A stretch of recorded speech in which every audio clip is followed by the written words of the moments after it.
Welcome to Sara Gonzales Unfiltered. Happy Friday. We made it another week. And today, Joe Biden is calling out grocery stores. Yes, he is standing up to big grocery industrial complex and telling them, hey, times are tough out here for people, all right? They're dealing with Bidenomics. They're dealing with Bidenflation. And you guys are the bad ones. And I'm going to need you to just lower your prices, all right? I'm standing up for the American people. Also, the Michigan mom who is on trial for involuntary manslaughter after her son shot up his school, wounding 11 people and killing 4. Should she go to prison for her neglect of her son's mental health issues and his welfare? We will get into that. But first, yesterday, 150 House Democrats voted against a bill that would deport non-citizens convicted of a DUI. This was introduced by Representative Barry Moore of Alabama. It is the Protect Our Communities from DUIs Act, which seeks to amend the Immigration and Nationality Act to stipulate that non-citizens, quote, who have been convicted of or who have committed an offense while driving while intoxicated or impaired, end quote, by drugs or alcohol, are inadmissible and deportable. Now, it did pass. It passed with 215 Republicans, 59 Democrats voting in favor of the bill, but 150 Democrats opposed it. Now, infamous squad member Rashida Tlaib said that the bill would mean that our immigrant neighbors who came here lawfully and who have resided in our communities for decades could be deported and ripped from their families due to one misdemeanor DUI conviction, creating a separate and unequal system of justice, she says. Unequal system of justice. Interesting. You know what's an unequal system of justice? Putting Americans in harm's way in favor of immigrants who don't even appreciate the privilege of being in this country. Yes, it's a privilege to be here, which is why people are flooding through our open borders, which consequently also means it's not going to be a privilege for very long. We will turn into a third world country if we keep it up. But for now, it is still considered a privilege to be here. If you don't appreciate and respect that privilege, you need to go. Get out. Scram. I don't care how long you've been living here in the country, legally or illegally. It is still our country and our citizens' safety that you are jeopardizing. I can't believe the unequal system of justice. Tell that to the family of Melissa and Riordan Powell, who were killed by illegal alien Jose Menevar, who already had 3 DUI previous convictions and was let out on work release by the judge. You want to talk about unequal system of justice? All of the Americans who are forced to be victims of crimes committed by non-citizens, just fiscal year 2023. 1,254 non-citizens charged with assault, battery, domestic violence, 864 burglary and robbery, 2,493 DUIs, many of which I am sure resulted in Americans dying or being seriously injured, 2,055 illegal drug possession or trafficking charges, 29 homicides, over 200 sexual offenses, many of which did not have to be if we would just get serious about closing the damn border. Someone who has seen the devastating impact of the Democrats' open border policy is Julio Rosas. He is field reporter and author of Fiery but Mostly Peaceful, who is in San Diego right now. Julio, I see you. Welcome to the show. You're in a hotel, but you are right on the border right now, correct? Yes, that is correct. Unfortunately, I'm in California.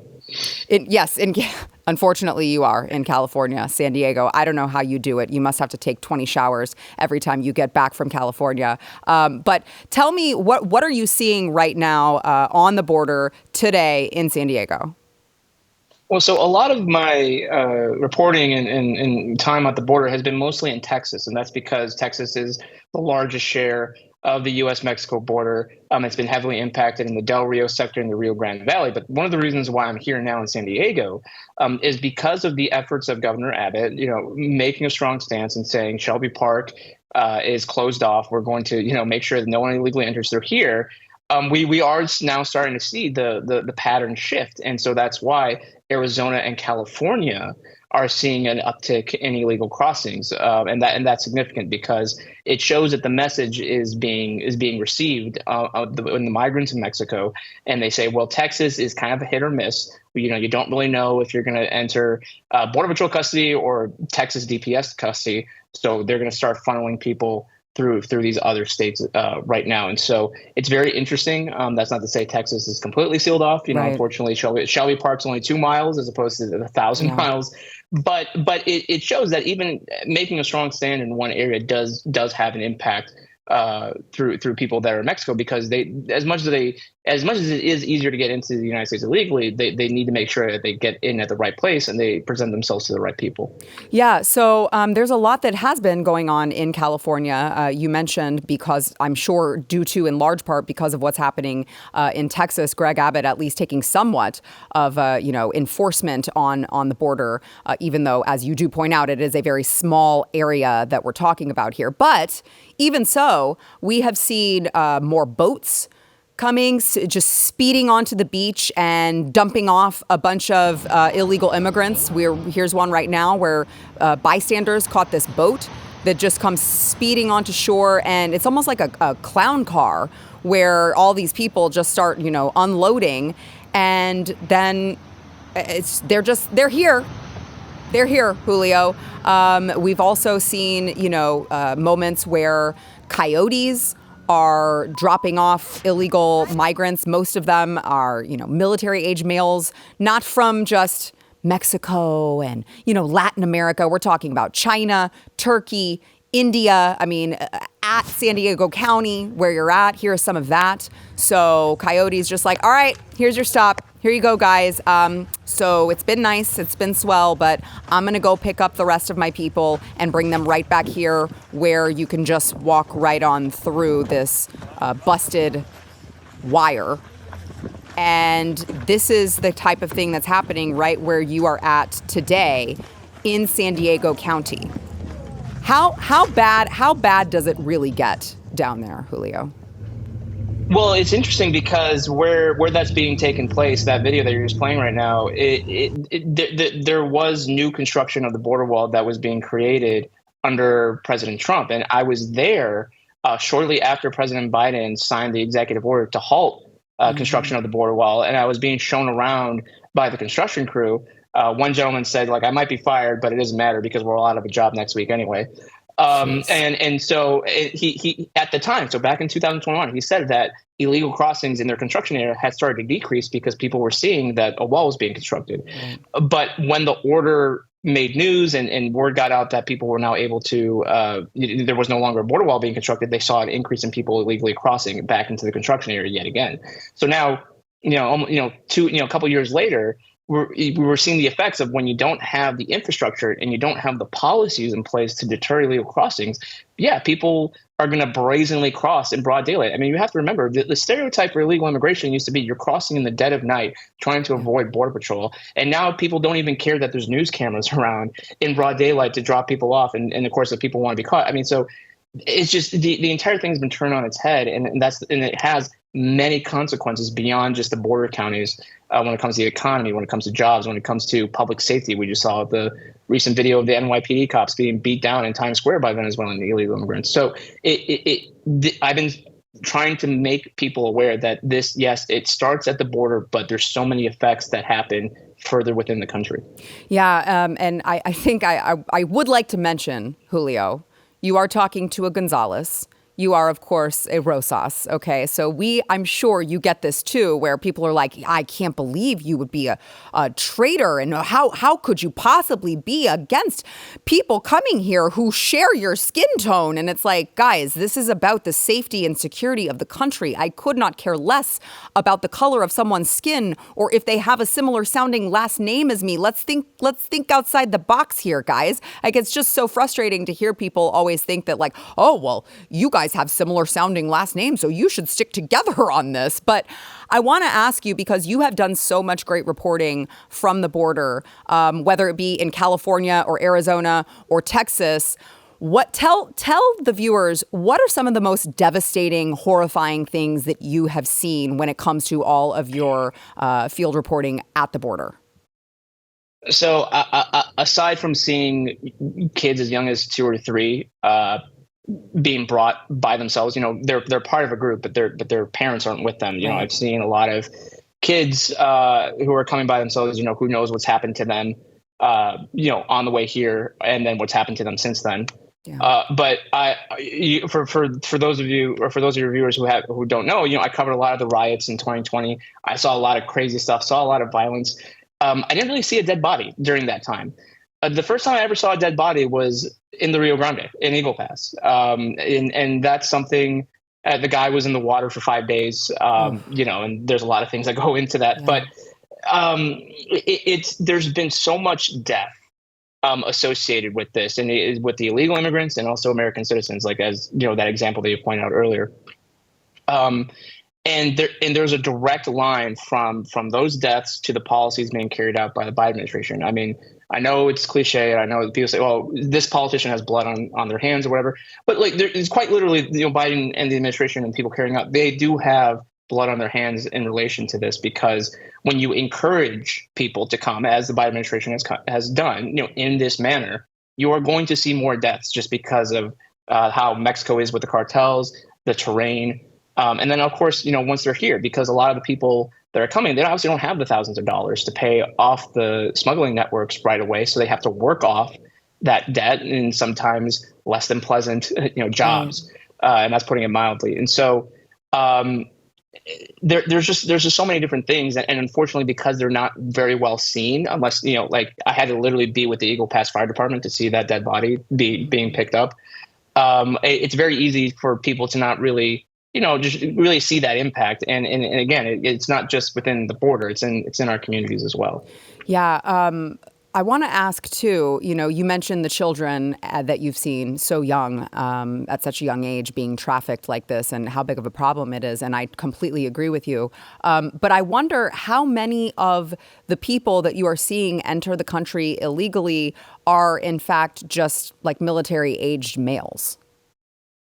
That is another concerning aspect, because in 2021, 2022, it was the people that you would easily see would be the family units, or the kids, right? So it was either the kids or the family units, or people say that they were family units. But now it is just so common to see, just single adult males. And the Biden administration for so long was saying, like, no, we are detaining and we are removing single adult males. And they're like, well, if that's the case, then why are so many still coming? Because and it's because they're seeing that the single adult males are still being allowed into the country, and they don't even have to sneak in anymore. They don't have to be the gotaways. You like the attempted gotaways. Whenever I've been out with Texas state police, we would see them being the single adult males. But now, like the video you're showing, and what I've encountered in the time since then, since especially 2023, there's no fear. There's no fear, and that's really the kind of common mindset that criminals, whether they're illegal or U.S. citizens, within blue cities, there's no fear of law enforcement. Yeah. And that's a consequence of 2020, but that's another topic. But it's crazy. It really is crazy. Yeah. Well, Julio, I appreciate all of your work and the fact that you are willing to go down there. I'm sure it is not always safe. So I appreciate you, sticking your neck out there to show Americans the devastating consequences of illegal immigration. And I would just like to ask very quickly. I have to ask. We often talk about the people issue. We don't talk about all of the abandoned animals that are at the border as well. And you actually just recently adopted a puppy at the border. So I have to ask how the puppy is doing. Yes, so Bella's doing great. She's growing. When we found her abandoned on the Mexican side, she was under 3 pounds. I would say now she's close to 7 pounds. Aww. So she's mostly terrier with some Chihuahua, we're thinking, but she's doing great. And whenever I travel, my mom takes care of her, so she's in good hands. That's great. And if people want to support my work, they can go to my Substack, MostlyPeaceful.Live. I greatly appreciate any support there. Yeah, please. I appreciate you giving that link out, because it is so important that we support these people who are sticking their necks out there and going down and getting the footage that Americans need to see. So I appreciate all of your work, Julio, and come back soon.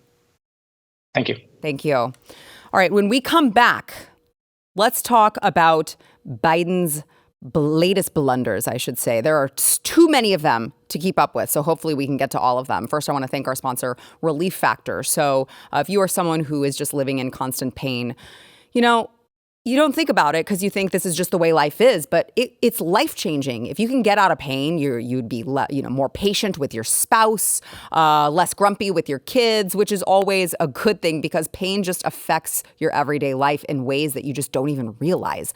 But you can actually do that with Relief Factor. It's an all-natural anti-inflammatory, but it actually works to target the root cause of your pain, which is mostly inflammation in our body. So if you can fight that inflammation, it's not a Band-Aid you're just going to cover it and then it's still going to be there. You're actually going to get rid of that root cause. So here's what you need to do.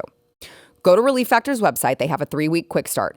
They say it works for the overwhelming majority of people. 70% of the people who go by that quick start go on to keep ordering it. But you will know at the end of that quick start whether or not it will work for you. Odds are it will, and it can be life-changing. You can go get that at relieffactor.com. That is relieffactor.com.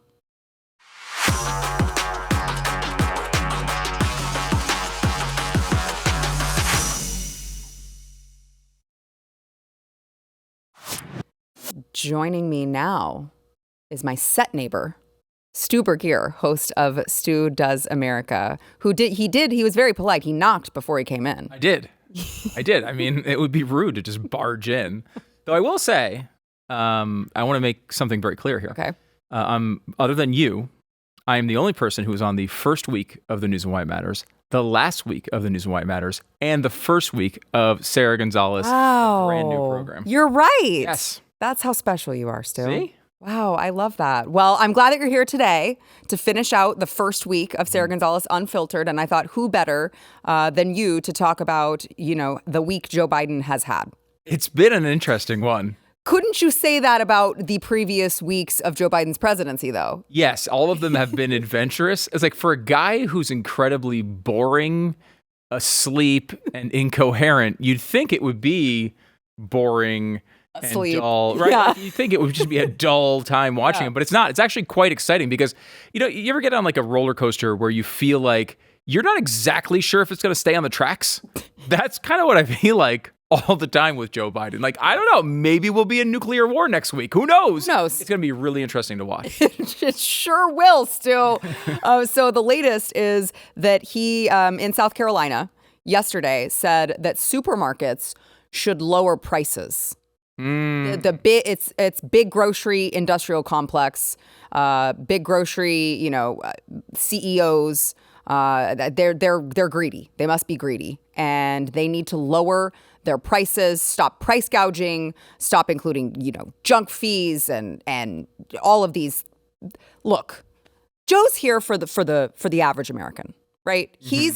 He's here for you. He's here for me. He's standing up to big grocery and saying, lower the cost, because that's obviously what is causing many Americans to not be able to afford their groceries. Are you big grocery? Right. And look, it's not just the president of the United States saying this. This is America's leading consumer of ice cream.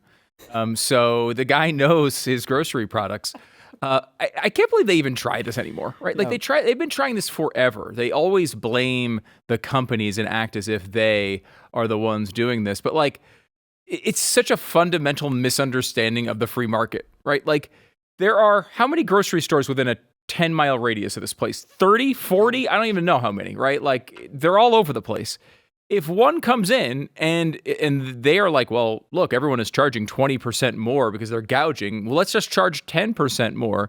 There would always be a place eventually where it gets down to normal cost. People want to make a little bit of a profit, and then they want to be able to sell and get those customers to come back, not gouge them so much that they never come back and go to the cheaper store.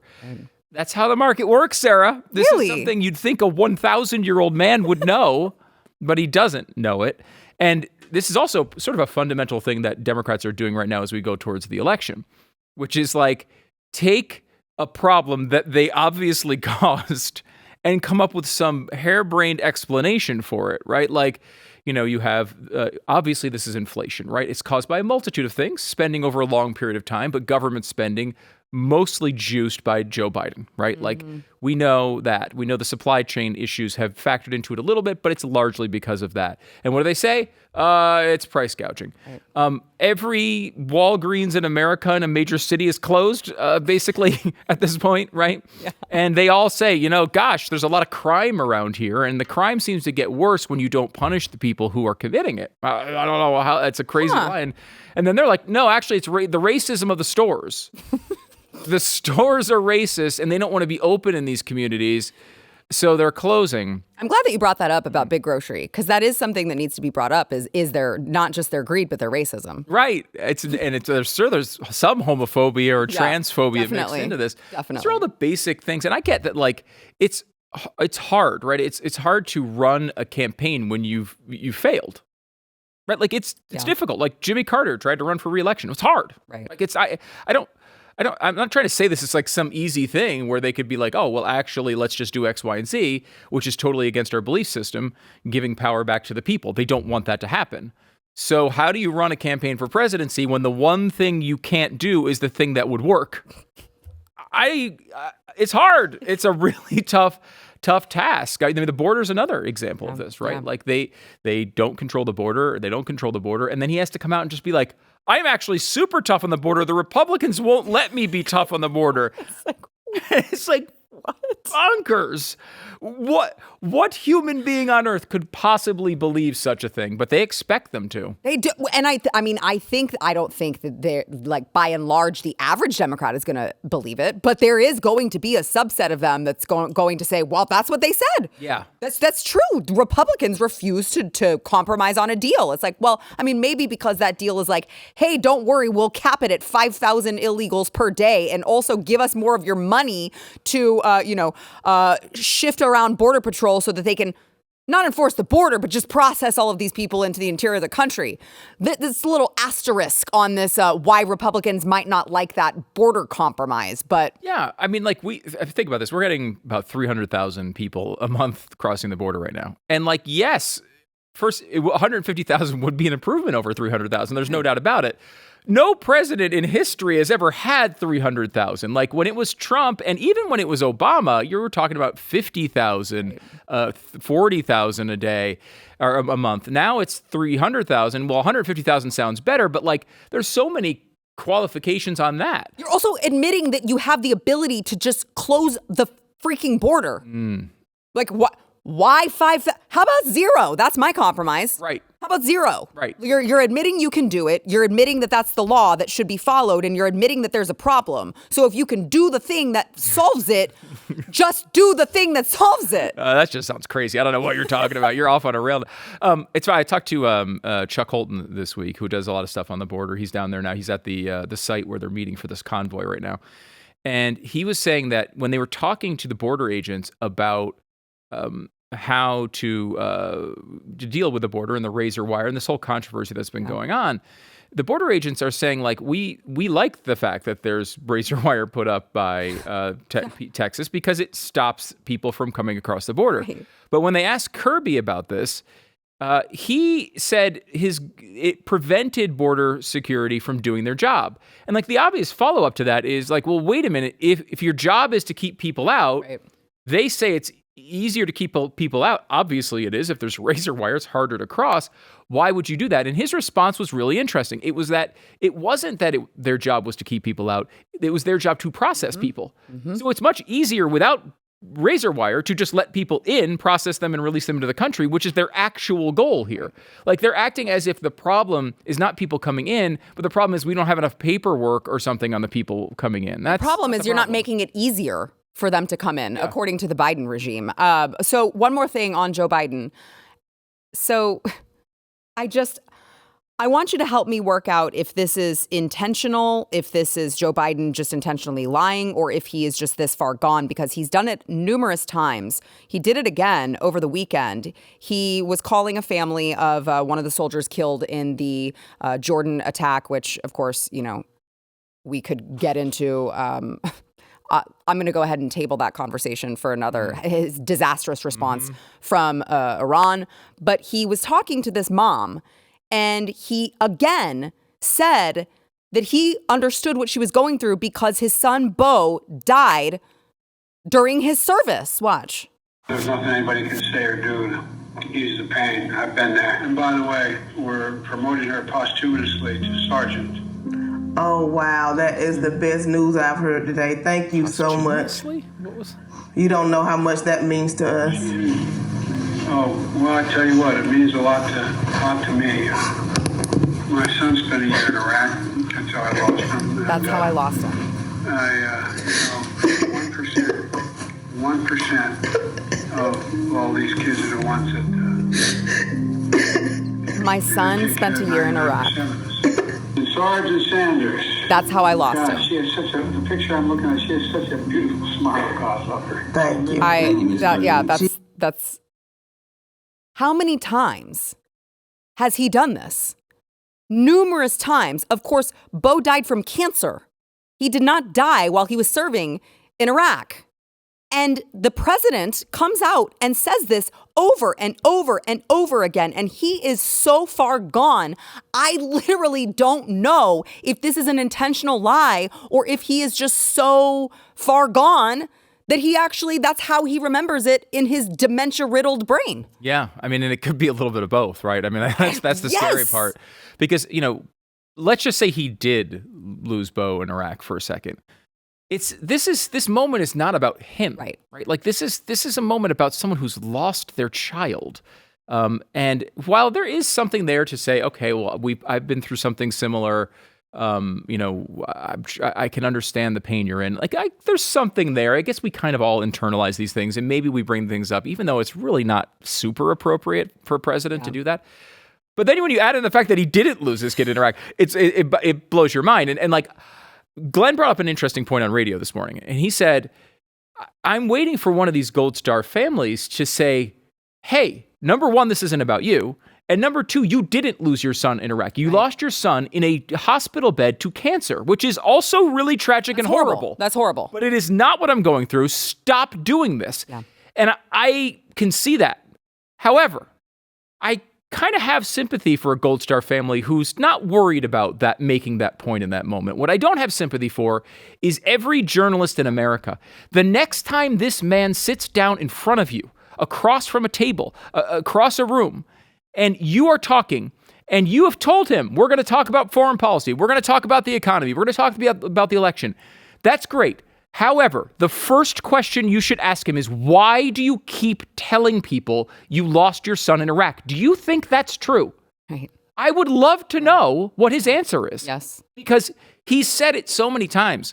And this is one of the things that journalists don't seem to have the guts to bring up to his face, though they have fact-checked him multiple times on this. He's been telling false stories about his life, and even the Washington Post comes out and it's like, hey, I don't know why he keeps saying that. We keep saying he shouldn't say it anymore. He just keeps doing it. They feel powerless in this situation. It is legitimately scary. You wonder if he is completely lost. Yes, and so to your point, and then I know we got to take a break, but to your point, I think that I'm not saying it's right. I don't have any sympathy for the journalists either who refuse to ask the tough questions, but you have to wonder if a little bit is going on in their mind that they're just kind of I don't want to, it's embarrassing for him. It's awkward. I don't want to ask him to his face because, I really do believe that I feel sorry. There's an element of, I feel sorry for him because I do think he's a walking potato and doesn't really have a lot going on upstairs. Like, I have to wonder how much of them is just like they just feel bad for the guy because they know that it's true. I don't remember them ever feeling worry about embarrassing Donald Trump. That's a great point. They were very clear about that. Now, maybe and I think this is a real position you could take, which is that Donald Trump, while you might find him offensive in some way if you're a journalist, you don't think he's mentally gone. And this is more like a physical, mental problem that can't be solved. But like, the man is the leader of the free world. If that is the case, we absolutely need to know it. You know, the James O'Keefe thing came out this week where, this is, a mid-level guy, but there's obviously this idea is true in the White House. They are thinking the same thing we are thinking. Right. Like, we talk about our divisions all the time. We are united on this. They might not say it publicly, but they're thinking the exact same thing we are. Yeah. And by the way, don't feel bad for Joe. Feel bad for us. Yeah. Feel bad for America and do something about it. All right, we got to take a quick break. We'll be back.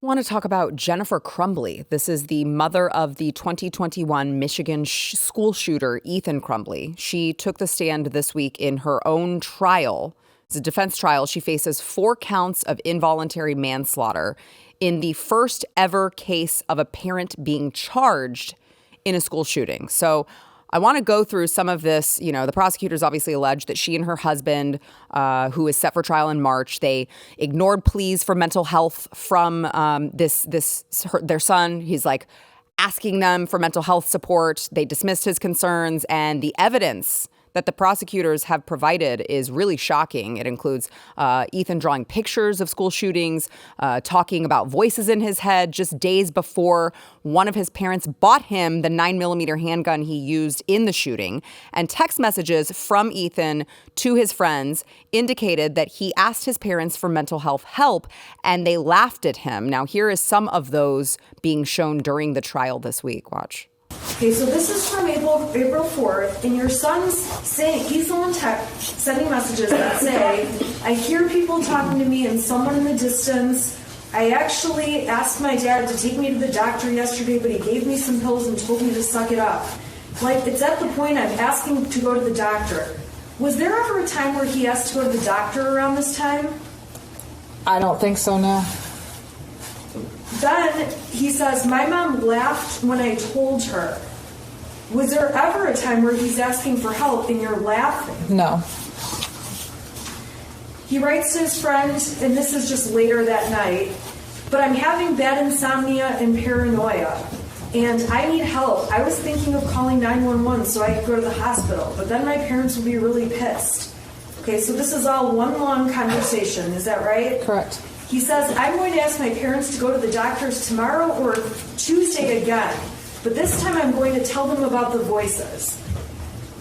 This text message or instant message thread, were you even aware of this? No. Do you remember any time where he came and talked to you and said anything about hearing voices? No. Do you recall there ever being a time where he asked you to go to a doctor or to get help, and you said no? No. Or laughed at him? No. Now, it wasn't just those text messages, Stu.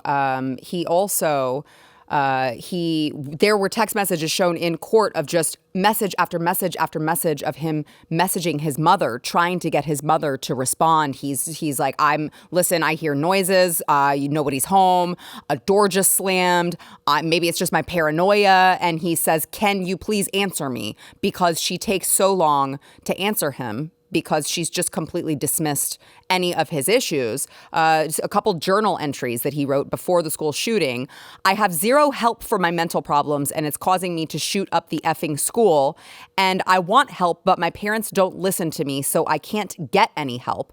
And I just want to get your thoughts here, because of course, you saw the mom on the stand saying, no, I didn't know. He never told me. No. But a concerned parent, okay, the day of the school shooting, he was caught by a teacher drawing disturbed images of, murders and shootings on his homework. Here is some of that up on the screen. You can see the gun. He wrote blood everywhere. Very disturbing drawings. Okay, so he said, the thoughts won't stop. Help me. Does a concerned parent decline to take him home and instead leave him at the school to go on and hours later shoot up a bunch of his classmates. Is that something that you think that a concerned parent would do? No, it is very inconsistent with what a concerned parent would do. It's consistent with a parent that is not paying attention at all, right, and doesn't seem to care at all. I mean, certainly adding on to that, buying him a gun, which is what the dad did in this particular case, didn't keep it away from him. Right. And then additionally, the school not checking his backpack for the gun that was there when they brought him into the office. There's a lot of people who can go to blame here. But the actions of the parents here are, inexcusable, incomprehensible. I mean, I have some concern about getting to this place where we're blaming a parent for a child's crimes, right? Like, I think we can go down a road here that is not consistent with sort of, we don't do it the opposite, right? Like, we don't, we never would blame parents for a kid's debts was a famous conversation at the beginning of the founding of the country. Like, you don't force kids to take on the parents' debts. And some of that, I think I'm worried we could go too far down this road. However, this particular case seems to be such an egregious example. I mean, they never should have let him stay in the first place at the school. He should have been sent home with his parents, and honestly, like, probably under police supervision, right? Like, we all know what can happen in these situations, and this was a really clear example of it. Yeah, obviously the school should not have no, you're taking him home. You don't have an option, or the police, I guess, will take him, one or the other. But I do find it fascinating that, it is the first in the country, and we're talking about parent being responsible. And I do think you're right. There is a line in which you have to draw and say, sometimes you can have the best parent in the world and a kid will still grow up to do horrific things. Yep, totally. And sometimes a parent can do everything and still it's like, I did the best I could and they still turned out to just be evil or insane or whatever the case may be. But here, when you have a child who seemingly, he was 15 when he committed these horrible crimes, which, by the way, he's already been found guilty of.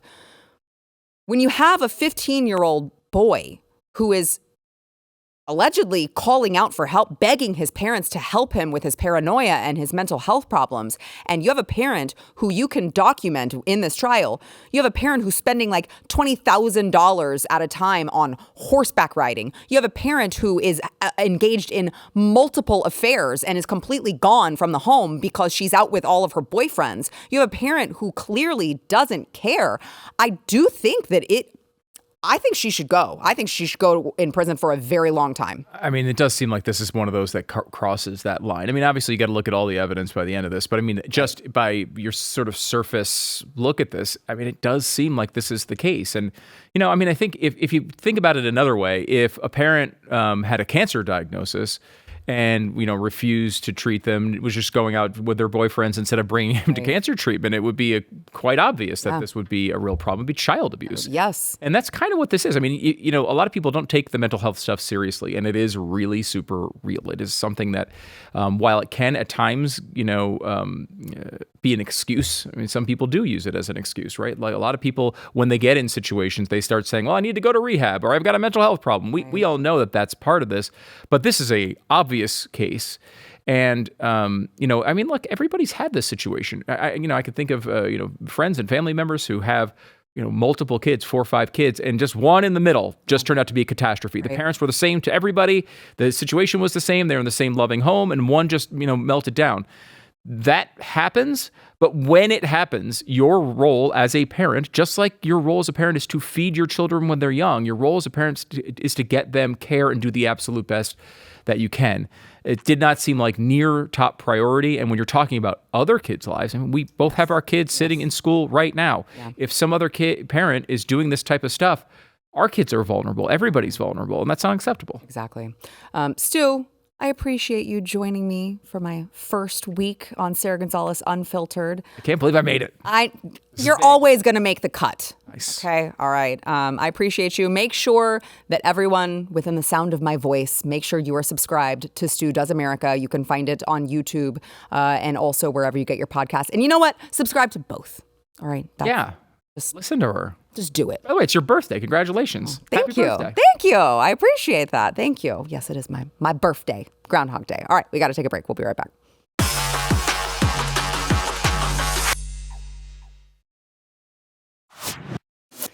Well, we have loved getting all of your voicemails over at Welfare Check. If you guys have not yet called us, left us a voicemail, make sure to do that. It's 888-969-5113. Tell us whatever you need to get off your chest, or if you have a question, you need some advice, go ahead and let us know over at Welfare Check. And I wanted to play, those of you, you've been so sweet, sending messages of, congratulatory messages and just very, very nice. And I wanted to play some of you guys from this week. Watch. You had a fucking awesome show. That was a great start. I'll be watching you for years to come, hopefully. Joe Biden. Doing a welfare check on the gumball machine where you had it safety. Oh, the gumball machine. I haven't seen it on your show. It's. I hope it's good. It's right back there. Fine. It's fine. I promise. Great show, by the way. Thank you. Thank you. I think you're great, Sarah. You're a real professional, and you could work for any news organization out there. And I think somebody should try to get you on Gutfeld. I agree. Right? Thanks. Thank you. Hey, Sarah. It's really nice to get to see your shoes.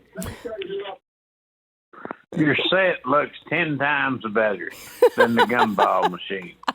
Yes. Darling, you keep doing what you do. You're doing a good job. You guys are so sweet. Sarah, I've got nothing negative to say about you. I like your show. I enjoy it. You're very informative. Thank you. I really did like your news and why it mattered, but this new show seems to be even better. Oh, I love you, girl. God bless you. Be safe. You guys are Sarah, so sweet. My name's Julie. I live in Denham Springs, Louisiana. I just wanted to tell you that I love your show. I watch every single day. I love you and Yaku and Chad and Stu, and I love everybody. Yaku is back next week, by the way. I just wanted to give you some love because for those I of you know wondering. you get so much hate because of all the crazy people that are out there. So I just wanted to send you some love today and know that you have lots and lots of fans who just adore you. Make me cry. And keep doing God's work, and so nice. I'll continue to watch every day. Bye. Wow. Hey, Sarah. My name is Francine. Hi, and Francine. I just want to tell you I don't need to vent about anything. We love you. You look great on any set, and I only wish you could clone yourself and put yourself out there some more. God bless That's you so and sweet. take care of you, and look forward to many, many more shows with you. Thank you, Francine. Thank you. Bye-bye. Hey, Sarah. James, fellow Texan out of Seguin. Just want to say appreciate your new show. It's awesome. Keep up the good work. Thank you. Hey, Sarah. This is Travis in South Carolina. I watch you guys every. I bet you guys did not think we were really going to play these, did you? Matters, and I'm watching a new show tonight. I guess Monday, your first new show, and it's fantastic so far. I got about 30 seconds left. So far, so good. Good job. See ya. Well, I hope the last 30 seconds I nailed. I watched it, and hey, did you see the drone they can't identify? They thought it was a U.S. drone. It probably was. It's one that Biden gave them at the Afghanistan withdrawal. That's where that drone came from. But anyway, thanks for the show. Hey, my left knee itches really bad. Oh, wait, never mind. I scratched it. Take care. Hello, Miss Sara Gonzales. My name is Heather. I live in New Orleans. I just wanted to let you know that I love all of the stuff that you do. I think you're hysterical. And I'm a big bitch, so if you ever need some backup, you just let me know. I'll get them, all right? But also, I would never, ever name my cat Vagina. But I definitely want to get a little baby weenie dog, and I want to name him Richard. You go ahead and go with that. All right, have a great day. Bye. I see what you did there. I see what you did there. A wiener dog named Richard. I got it. You guys are so sweet. Thank you guys for all of the congratulatory messages. It's been a hell of a week here. First week of Sara Gonzales Unfiltered, and we appreciate each and every one of you being along for the ride. I think that we have a couple more welfare checks. Let's go ahead and play one more. Hi, Sarah. My name's Dave. I'm from Ohio. I'm a Christian conservative art professor, which is kind of an oxymoron. Anyway, love your show. I'm glad you got your new digs there. All the pretty pink, which I figured you did on purpose for various reasons. I'm watching your show early in the morning, 6 a.m. to 7 a.m., because my wife hates you. I think she doesn't like me watching a beautiful woman that's super intelligent. I'm glad you got everything. Take care. Oh no, your wife hates me. Are you like secret watching me? I need to know how this is occurring. You're like watching from 6 to 7 in the closet in the dark where she can't see. Is she gonna beat you with her shoe if she sees? Please tell. Are you okay? Are you in trouble? Please let me know. Oh, I wish your wife liked me though. I mean her no harm, I promise. All right, let's go ahead, and I think we do have one more here. Don't worry, we've got a bunch that we will get into in future shows, but let's go ahead and play one more. Hi, Sarah. This is one of your viewers, Cece. I'm 19 years old, and I live in the States. I'm from Texas. I really love your new show. You really pop in the pink, and you are really incredible doing what you're doing. Thank you for everything that you do. Your new show looks awesome, and it is, you're just a spitfire, and it is awesome. My family and I try to watch it as much as we can, and we've been watching the news and White Matters, I think, since it came out in 2018. And it's so cool to see how far you've come. Anyways, love the new show, and hope you have a great day. Aww. Okay, bye. I'm going to cry. That's so sweet. See, okay, so if you were watching my show, gosh, it's been 6 years, and you've been watching it the whole time. So you were, 13 when you started watching my show. Oh my gosh, that's going to make me cry. Also, I'm just going back through in my mind thinking of all of the probably inappropriate things that I was saying that you were listening to. But it's fine. It sounds like you turned out great, and you're 19 now, so I don't have to be worried about it anymore. But thank you guys for all of your sweet messages. We appreciate it. And just as a reminder, if you need life advice, you need to ask a question that's been plaguing you, which, by the way, whoever asked the question, which I will play at a certain point, I got to get an answer about why Glenn's clock is 5:03. I'm trying to get you the answer directly from Glenn. But whatever the question may be, even if it's just very random, let us know. Drop us a line over at Welfare Check, and you may hear it, just like those, you may hear it on a future show. And we will be right back.